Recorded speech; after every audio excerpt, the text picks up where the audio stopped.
Bismillahirrahmanirrahim. Assalamualaikum warahmatullahi wabarakatuh.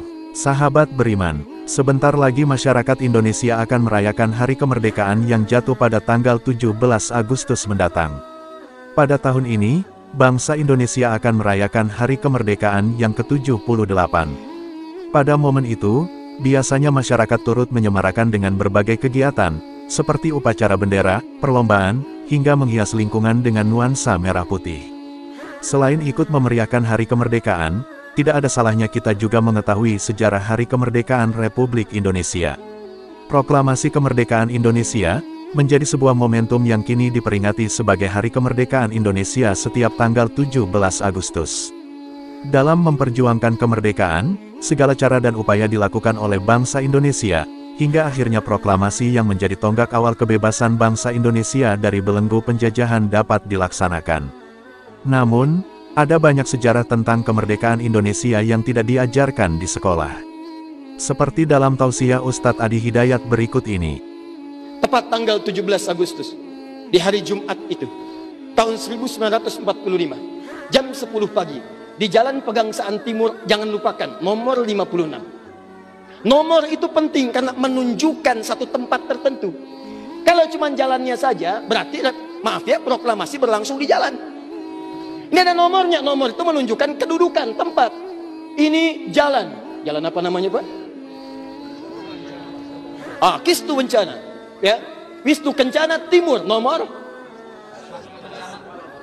27, Masya Allah. Nomor 27 tempat ini. Kalau cuma Wisnu Kencana saja di jalan.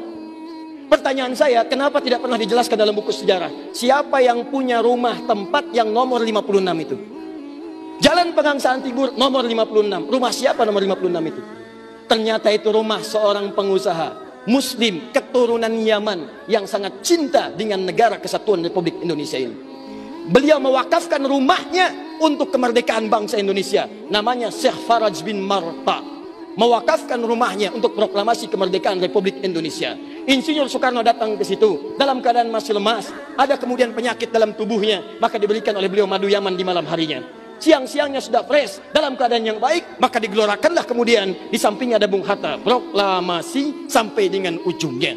Teman-teman, proklamasi 17 Agustus tahun 1945 itu memiliki saham yang kuat dari pertemuan-pertemuan dan perjuangan para ulama.